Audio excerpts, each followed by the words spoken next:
आपको अहम खबर से आगाह करें, लेफ्टिनेंट जनरल फैज हमीद को तहवील में ले लिया गया है। Lieutenant general retired Faiz Hamid को तहवील में ले लिया गया है। अहम खबर जिसके हवाले से आपको अपडेट कर रहे हैं, lieutenant general retired Faiz Hamid को तहवील में ले लिया गया। फील्ड जनरल कोर्ट मार्शल का अमल शुरू कर दिया गया है। आपको अपडेट कर रहे हैं, lieutenant general Faiz Hamid retired को फौजी तहवील में ले लिया गया है। अहम खबर जिसके हवाले से अपने नाज़रीन को अपडेट करते चले, lieutenant general retired Faiz Hamid को तहवील में ले लिया गया। फील्ड जनरल कोर्ट मार्शल का अमल शुरू कर दिया गया है। Lieutenant general Faiz Hamid retired के खिलाफ तादीबी कार्रवाई शुरू कर दी गई है। अहम खबर जिसके हवाले से आपको अपडेट कर रहे हैं, lieutenant general Faiz Hamid retired के खिलाफ तादीबी कार्रवाई शुरू कर दी गई। फील्ड जनरल कोर्ट मार्शल का अमल शुरू कर दिया गया है। Lieutenant general retired Faiz Hamid को फौजी तहवील में ले लिया गया है। इसी पर मजीद बात करेंगे, नुमाइंदा खुसूसी सुमेरा खान ने हमें ज्वाइन किया। सुमेरा, क्या अपडेट्स हैं? जी, बहुत अहम खबर है। सुप्रीम कोर्ट ऑफ पाकिस्तान के अहकामात की तामील करते हुए एक तफसीली कोर्ट ऑफ इंक्वायरी बनाई गई थी पाक फौज की जानिब से, जिन्होंने lieutenant general Faiz Hamid retired के खिलाफ किए गए टॉप सिटी केस में शिकायत की दुरुस्तगी का पता लगाने के लिए उस इंक्वायरी कमेटी का एजेंडा था।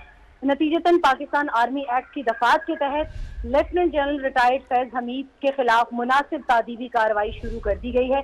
इसके अलावा ये भी बताया जा रहा है कि रिटायरमेंट के बाद पाकिस्तान आर्मी एक्ट की खिलाफ वर्जी के मुतअद्दिद वाक़यात भी सामने आए हैं। फील्ड जनरल कोर्ट मार्शल का अमल शुरू कर दिया गया है और लेफ्टिनेंट जनरल फैज हमीद को रिटायर्ड को फौजी तहवील में ले लिया गया है। तो सुमेरा हमारे साथ मौजूद थी, हमें अपडेट कर रही थी। Lieutenant general Faiz Hamid retired को फौजी तहवील में ले लिया गया। फील्ड जनरल कोर्ट मार्शल का अमल शुरू कर दिया गया है। ISPR की जानिब से कहा गया, lieutenant general Faiz Hamid retired के खिलाफ तादीबी कार्रवाई शुरू कर दी गई है। तो आपको बताएं कि फील्ड जनरल कोर्ट मार्शल का अमल शुरू कर दिया गया है। ISPR की जानिब से ऐसा कहना था। Lieutenant general Faiz Hamid retired कार्रवाई शुरू कर दी गई है। आपको बता रहे हैं, lieutenant general Faiz Hamid retired को फौजी तहवील में ले लिया गया है। आपको अपडेट कर रहे हैं कि lieutenant general Faiz Hamid retired को फौजी तहवील में ले लिया गया है। इसी पर मजीद बात करते हैं, हमें ज्वाइन किया है सीनियर तजियाकार सैयद मोहम्मद अली साहब ने। बहुत शुक्रिया आपका। मोहम्मद अली साहब, अहम डेवलपमेंट क्या कहेंगे इस पर? जी देखिए, इसके जो तीन अहम तरीन पहलू हैं वो ये हैं कि इससे ये साबित होता है कि पाक फौज और इसकी जो क़यादत है वो डिसिप्लिन और कानून का बहुत हाईएस्ट लेवल पर एहतराम करती है और सीनियर तरीन और अहम तरीन ओहदों पर फाइज जो अफसरान हैं वो भी कानून और डिसिप्लिन के गिरफ्त से बाहर नहीं हैं। और मैं समझता हूं कि ये इस बात का सबूत है कि जो इतनी अहम अपॉइंटमेंट्स पर इतने आला अफसरान जो रहे हैं वो भी कानून की गिरफ्त से नहीं बच सकते।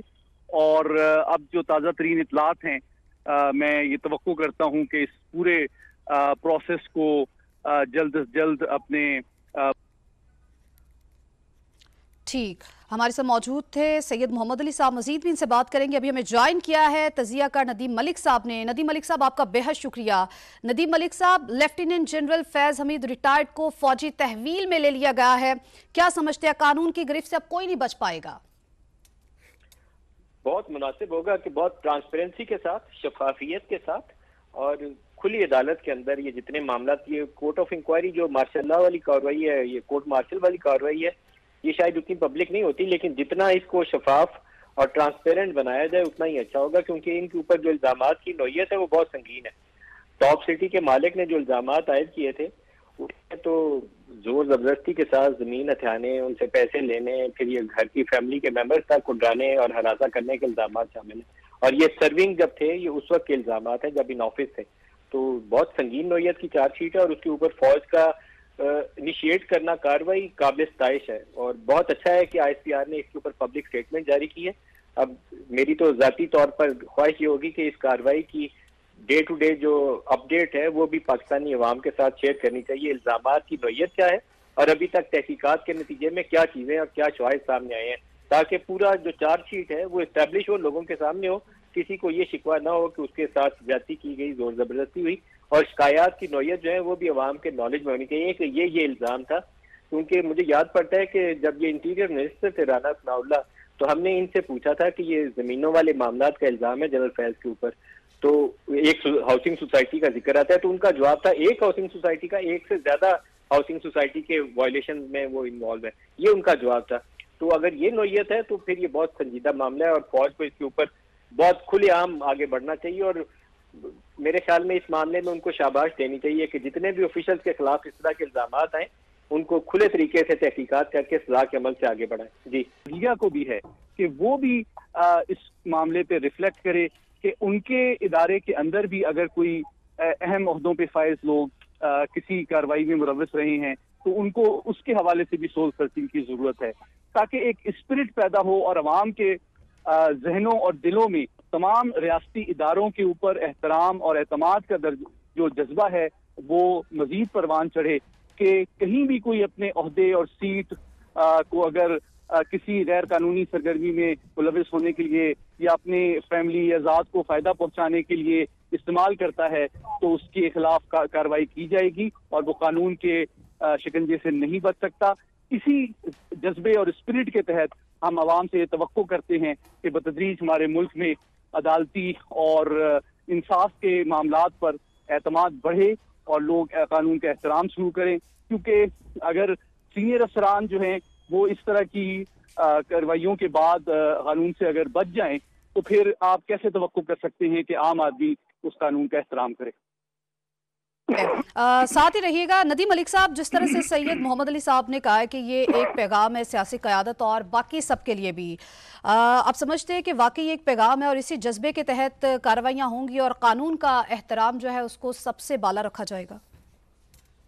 देखिए कि ये जो पब्लिक स्टेटमेंट है ना ICR की, ये तो पहली इंडिकेशन है कि वो फौज इस मामले के अंदर किसी नरमी को बरतने के हक में नहीं है, क्योंकि पहली इतलात ये थी, टू बी वेरी ऑनेस्ट, पहली जो इतलात ये थी कि जब इल्जामात की नोयत सामने आई तो कुछ लोगों ने कहा कि ये एक जनरल के खिलाफ इल्जामात हैं, तो एक जनरल के खिलाफ एक्शन हुआ तो फिर जो बाकियों के ऊपर इल्जामात आएंगे तो सारों के खिलाफ कार्रवाई करनी पड़ेगी, इसलिए फौज एक्ट ही नहीं करेगी। ये फर्स्ट इंप्रेशन यही था कि फौज एक्ट ही नहीं करेगी, चाहे जो मर्जी इल्जामात है। जुबानी बातें तो हो रही हैं। मुझे याद पड़ता है कि हमने समा के ऊपर एक प्रोग्राम के अंदर इसके ऊपर ब्रेकिंग स्टोरी चलाई थी कि फौज ने वो बोर्ड ऑफ इंक्वायरी था, इसका पूरा नाम पता नहीं, उसको पूरा नाम, उसका टेक्निकल टर्म क्या है, कि वो इनिशिएट कर दिया और उसमें तहकीकात की जा रही है जनरल फैज हमीद के खिलाफ। तो हमें रद्द-ए-अमल बहुत मिला उसके ऊपर और ये भी लगा कि शायद कोई दबाव वाले बाज़ जगहों से, हल्कों से हमारे ऑर्गेनाइजेशन की तरफ भी आया, लेकिन इम्प्रेशन यही दिया गया कि नहीं, एक जनरल फॉर्मर DGI या फॉर्मर आर्मी की फौज तो उसके खिलाफ कार्रवाई करेगी नहीं। तो वो इम्प्रेशन जो था वो इस कार्रवाई ने उसकी नफी कर दी है कि फौज तैयार है कि अगर टॉप सिटी जैसे इल्जामात जिसकी नोयत इस प्रेस स्टेटमेंट के अंदर वाजे कर दी गई है कि इनके ऊपर चार्जशीट क्या है, तो कोर्ट मार्शल करने से फौज गुरेज नहीं करेगी। मुझे ये स्टेप इनका अच्छा लगा है। अच्छा इसलिए लगा है कि इनके बाद जो लोग हैं फौज के, हमारे अफसरान जो हैं, जैसे ये ईरान के बॉर्डर के ऊपर तेल की स्मगलिंग है, या IGFC कुछ फॉर्मर तैनात रहे, या कुछ अफगानिस्तान वाली साइड पे कुछ एक दो अफसरान थे, उनके ऊपर इल्जामात की नोयत बहुत संगीन नोयत की थी। तो उसके ऊपर जब आप सजा के अमल से गुजारते हैं, तहकीकात करते हैं और सजा के अमल से गुजारते हैं, फिर अदारे के ऊपर सवाल नहीं कोई उठा सकता। मैं ये नहीं कह सकता कि अदारा इसके अंदर खामोशी इख्तियार कर रहा है या अंडर दी कारपेट चीजों को धक्का दे रहा है ताकि फौज का अदारा जो है वो एक होली कौ का उसका स्टेटस बरकरार रहे। तो इस मामले में ये एक वेलकम मूव है और इसको फौज को शाबाश देनी चाहिए और इंकरेज करना चाहिए कि इसी शफाफियत के साथ आगे बढ़िए।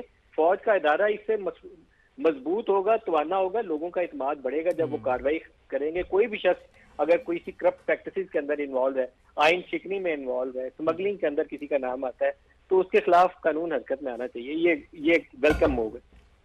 नदीम मलिक साहब, जिस तरह से अफसार साहब ने भी बात की, इससे पहले हाफिज एहसान साहब भी बात कर रहे थे कि बाकी हर तरफ से आवाज़ थी कि फ़ौज में अकाउंटेबिलिटी नहीं है। आपको लगता है कि जो तासुर था ये अब ख़त्म हो जाएगा और उस आवाज़ का पाक फ़ौज की जानिब से मौसर जवाब दिया गया है? ये एक स्टेप से खत्म नहीं होगा, ये वेलकम फर्स्ट स्टेप है। इसको कहना चाहिए कि बहुत खुशाइंद है कि फौज ने इस तरफ हिम्मत दिखाई है और इस पे वो डिफेंसिव नहीं हुए, अपने वो शेल में बंद नहीं हुए कि नहीं फौज का जनरल है, फॉर्मर DGI है या फॉर्मर आर्मी चीफ है, इसके खिलाफ तो हाथ नहीं डालना। फौज में माजी में मिसालें मौजूद हैं। जनरल कियानी ने, आई थिंक मुझे याद पड़ता है, 3 जनरल थे, उनको रिटायरमेंट के बाद यूनिफॉर्म पहना के उनके खिलाफ कार्रवाई का आगाज किया था। उसमें एक NLP वाले थे, एक फॉर्मर कोई IGFC थे और एक कोई और थे, 3 जनरल थे। तो ये तरीकाकार बहुत मेरे ख्याल में शफाफियत के साथ, मैं तो बार बार इस पर जोर दे रहा हूँ कि शफाफियत के साथ और पब्लिक नॉलेज के साथ इसको आगे बढ़ाना चाहिए ताकि लोगों का इत्मीनान अपने इदारे के ऊपर जुड़ा रहे, बरकरार रहे। अभी जैसे फैजाबाद धरने का जिक्र हुआ है, तो फैजाबाद धरने के ऊपर ये जो मौजूदा चीफ जस्टिस काजी फायजीस हैं, उनकी एक जजमेंट है, और उनकी जजमेंट के बाद ही जो उन्होंने जजमेंट तहरीर की थी, उसके बाद ही उनके खिलाफ वो जो रेफरेंस का मामला था वो शुरू किया गया था। और पीटीआई की हुकूमत भी और उस वक्त की इस्टेब्लिशमेंट की आम शख्सियात भी दोनों उसके पीछे थे कि काजी फायज ईसा ने क्योंकि जनरल फैज का नाम अपने हुक्मनामे के अंदर लिख लिया है, इसलिए अब तो ये जज सुप्रीम कोर्ट रह ही नहीं सकते, इनकी छुट्टी करानी जरूरी है।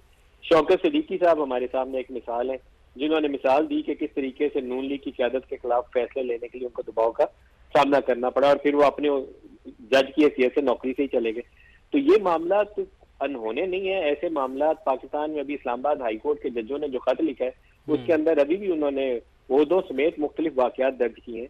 तो फौज को इसके ऊपर आगे बढ़ के कार्रवाई करनी चाहिए। मैं तो यही कहूंगा, फौज का दायरा उससे मजबूत होगा, तवाना होगा, और लोगों का एतमाद उसके ऊपर बढ़ेगा।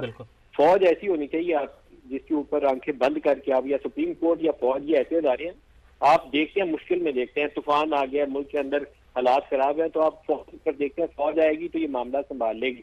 आपके अंदर कोरोना का इशू पैदा हुआ तो फौज आ गई, सैलाब आए तो आप फौज को देखते हैं, अर्थक्वेक आए तो फौज को देखते हैं। तो फौज के ऊपर आपका इत्मीनान रहना चाहिए, आंखें बंद करके यकीन होना चाहिए। और उसके ऊपर अगर कोई करप्शन के हाई ऑफिशियल के ऊपर चार्ज आते हैं, वो चंदे के होते हैं, मतलब 8-10 लाख की फौज के ऊपर 4 लोगों के ऊपर इल्जाम होगा, 10 लोगों के ऊपर इल्जाम होगा, इससे ज्यादा लोगों पर इल्जाम नहीं होता। लेकिन उसके ऊपर डिफेंसिव नहीं होना चाहिए, तहकीकात करके जुर्म साबित हो सजा देनी चाहिए, और पब्लिक नॉलेज में होनी चाहिए कि ये जुर्म था, ये इल्जाम था, ये साबित हुआ है, इसके ऊपर ये सजा दे रहे हैं, और अदारा उससे मजबूत होगा, कमजोर नहीं होगा।